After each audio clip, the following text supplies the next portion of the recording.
Hey, it's Mark with Mark's Dodgers Cards. I'm super excited about this pickup that came in yesterday, and I want to share it with you.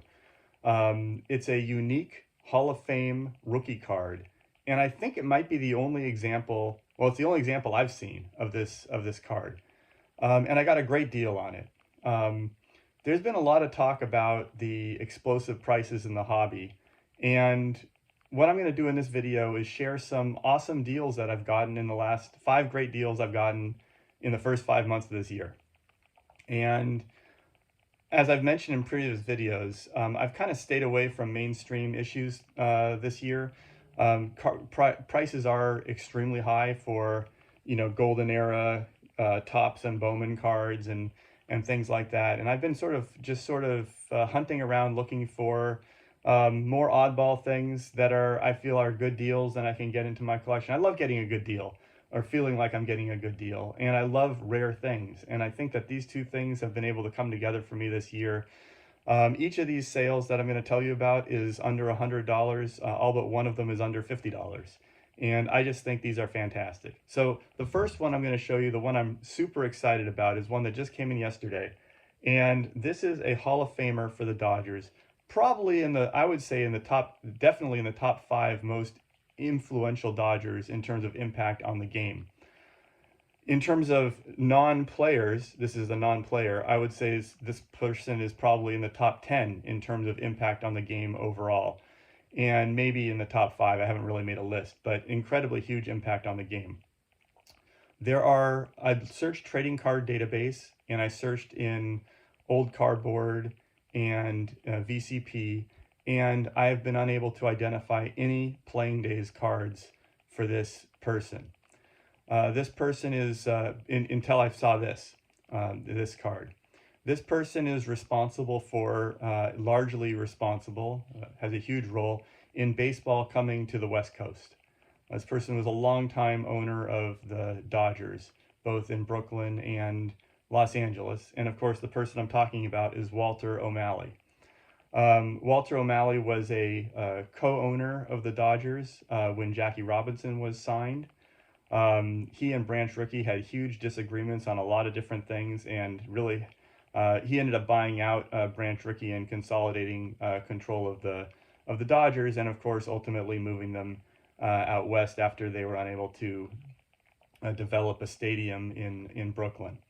Of course, as a kid growing up in Los Angeles, I'm very glad that they came out to Los Angeles. Anyway, if you look in some of these sites, the only things that I can find that are card-like is a record that was listed on old cardboard and in a jacket, an interview basically with Walter O'Malley from the 1960s. Other than that, there's no card or any kind of item that is card related that's listed in any of these sites until after he was no longer owner of the Dodgers. He was ultimately inducted into the Hall of Fame after he passed. And anyway, a huge impact on the game, was owner during several of the Dodgers' major championships, responsible for helping to bring baseball to the West Coast. So I mentioned in my last video about this 1960 Grandes Ligas set from Venezuela. And I bought a whole bunch of cards. You can see the prior video if you want. I'll also put a link about this set from Sports Card Daily in the description. And after I bought that lot, I saw that the seller had a couple more of them on eBay, and I got this card along with one of the card from Don Zimmer for combined for $40. So this is and I've searched about this. PSA is only graded 0 cards from this 1960 Grandes Ligas set, and SGC has only graded 3 cards, none of them of the O'Malley. I haven't seen this O'Malley in any other websites. I haven't seen any other cards from him, and I've done a bunch of searches of this. So anyway, this is a unique Hall of Fame rookie card. I believe only playing days, quote playing days card while he was owner of Walter O'Malley. And there he is in this Grandes Ligas. You can see there's a little bit of damage here, I think from a moth, but other than that, it's a very clean example. And I think I'm going to send this picture of this into old cardboard and traded card database, and maybe they'll add it. These are blank backs, as you can see. And then here's the Zimmer card that came with it. So that is deal number one. I got these two for $40, and so the O'Malley I would call $20. The second deal is, I mentioned this in my last video, but you can't talk about, well, you have Walter O'Malley, but then you also have Branch Rickey. And the Branch Rickey was the first one that I saw from this set, and it was $50. Again, hugely influential person in terms of impact on the game, farm system, Jackie Robinson, etc. Yeah, this is a nice example, and that was $50.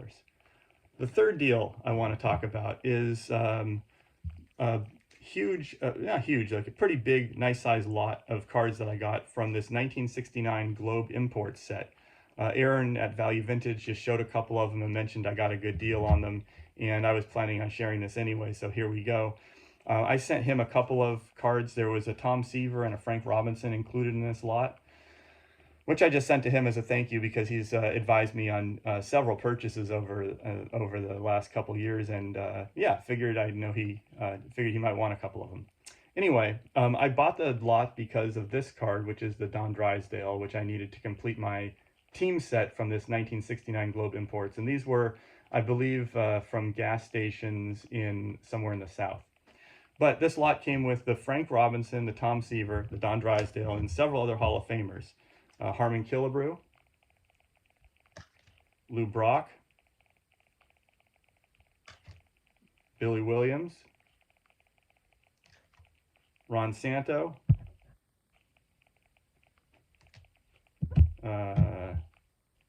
this is the one non-Hall of Famer, Tim McCarver, Tony Oliva, Al Kaline, Juan Marichal, and Willie McCovey. Now, all these cards were a tremendous deal. They're generally not super expensive, but I saw them in an auction on Facebook. The starting bid was $1. I bid $1, and no one else bid. So I got all these cards for $1 plus shipping. The shipping was like, I think, $6.75, so I think I got all these cards for $7.75. All right, that was a great deal. The next one is this 1923 W515-2 George Sisler, and this was, I saw listed in a claim sale on a Facebook group. You could see this line here. It is partially torn. It's not completely detached, as you can see here. So it's a whole card, and it's an example of a Playing Days card of George Sisler, who was a Hall of Fame player, and he was also a batting coach and was responsible for helping Duke Snider a lot with his early in his career, and Duke Snider gave him a lot of credit for helping him with his batting. Anyway, this card I got in a claim sale on Facebook for $20.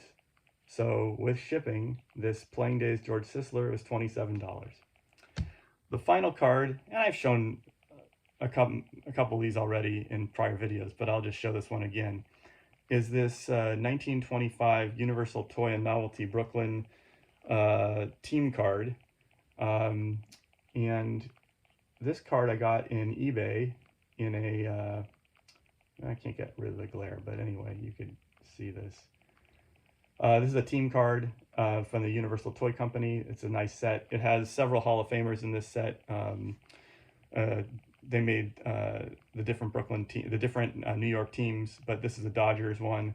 I also have the Zach Wheat and the Dazzy Vance. There's also a Burley Grimes in terms of Hall of Famers for the Dodgers that I don't have yet. But this is a nice team card. There's, I think, under 10 graded by each by SGC and PSA. It's a pretty scarce set. And I got this in an auction on eBay for $60 all in, including taxes and shipping. So I thought that was a great deal, and I'm happy to have it in my collection. I make all these to say that, you know, there's a lot of talk about prices ballooning, and that is true. And that's true for a lot of cards, but there's still great deals to be had out there, and you can have a lot of fun finding them and adding cool things to your collections. So anyway, I hope you enjoy this video. I'm super excited about this Walter O'Malley rookie card. I think this is the most excited I've been about a card in, I don't know, pretty long time. Probably since I got my Zach Wheat 1914 Cracker Jack. And yeah, it's a $20 card, and that's probably what it's worth in terms of value. But yeah, it's pretty cool to have what, maybe one of only, a couple copies of the only card of a Hall of Fame member who had a huge impact on the game. So happy to have it in my collection. Anyway, thanks for checking out my video, and catch you on the next one.